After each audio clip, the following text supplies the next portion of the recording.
Watch this video to complete Lesson 2, The Grandstaff, from the I Can Read Music, Book 1. Before we get started, take your book out and open it up to pages 4 and 5. That's where you will find Lesson 2, The Grandstaff. You will also want to grab a pencil for this lesson. Today our concept is about the grand staff. So what is the grand staff? Last time we talked about a staff. We learned that a staff is a collection of 5 lines and 4 spaces, and you can write notes on any of those lines or spaces. How do we get from a staff to a grand staff? We take 2 staffs and stack them on top of each other. I always like to say that it's grand to have a friend. Grand is another word for being happy. So when there's 2 staffs together, it's like they have a friend. Now, the staff on top is for your right hand to play, and the staff on bottom is for your left hand to play.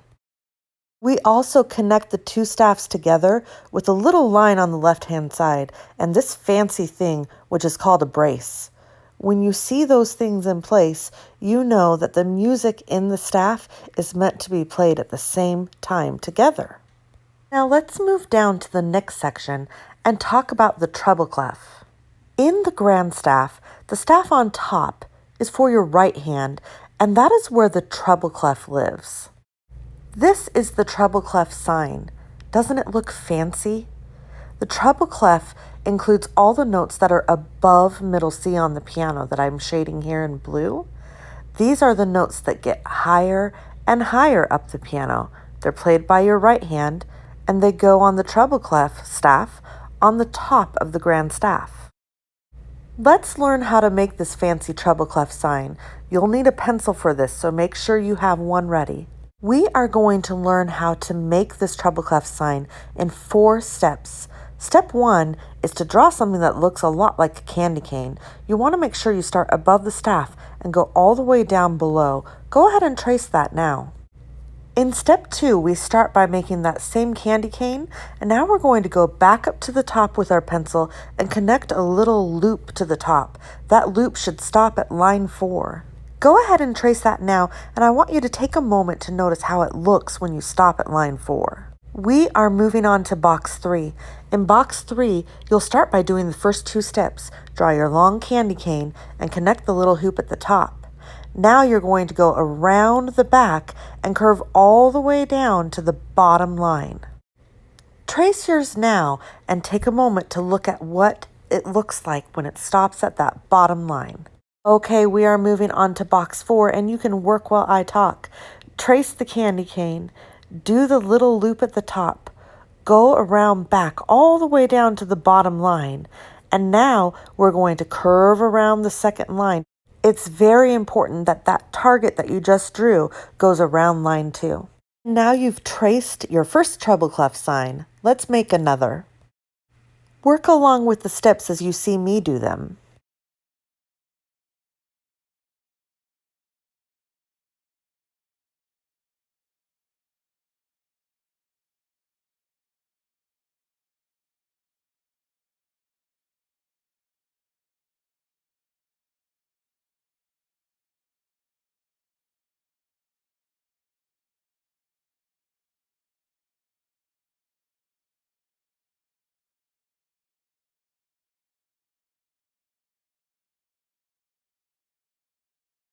That's it. Great work. You've now traced 2 treble clef signs. Let's draw some freestyle treble clef signs now. On to the next page. We'll draw the first one together. Pencils out.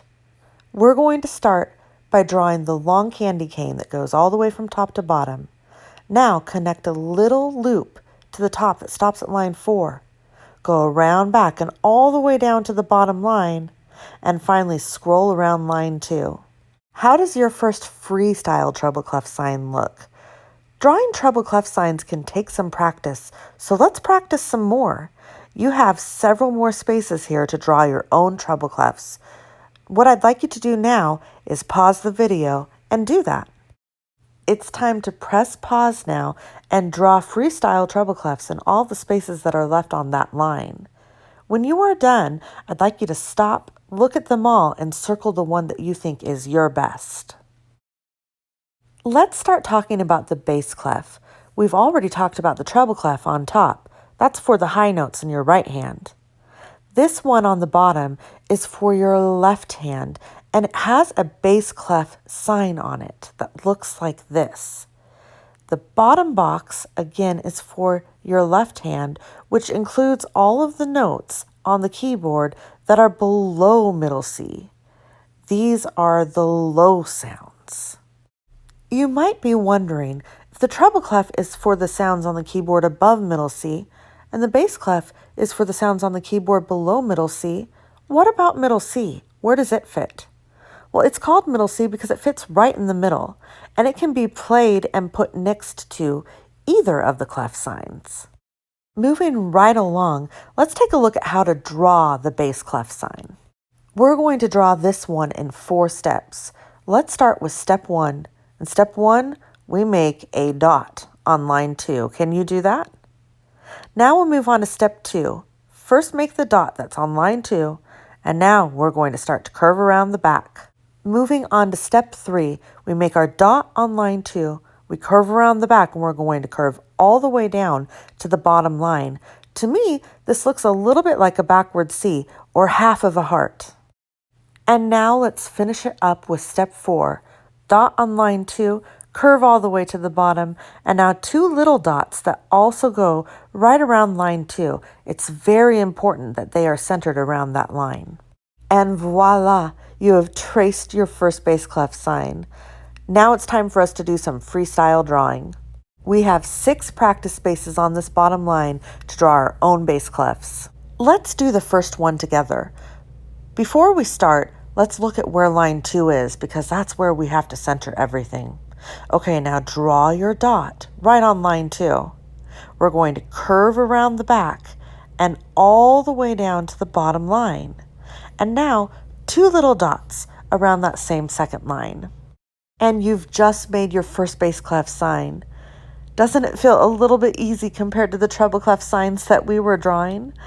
Now you get to draw bass clef signs on all the remaining spaces here. You have 5 more to do. And when you're done, I would like you to circle the one that you think is your best. Go ahead and pause the video now to take care of that, and then come back for a summary of this lesson. Now you should have drawn all of your bass clef signs, and I hope that you took time to look at them and circle the one that you think is your very best. If you would like to send me a picture of your very favorite treble clef and your bass clef signs, I would love to look at them. In this lesson, we have learned about the grand staff. A grand staff is 2 staffs put together with a line and a brace on the left. The top staff is for your right hand and has a treble clef sign. It's for all of the notes that come above middle C. And the bottom clef is for your left hand. It has a bass clef sign, and it's for all of the notes that come below middle C. We also learned how to draw the treble clef and the bass clef sign together. Great work! You are done with lesson 2, the grand staff. I hope you enjoyed this lesson, and thank you for watching.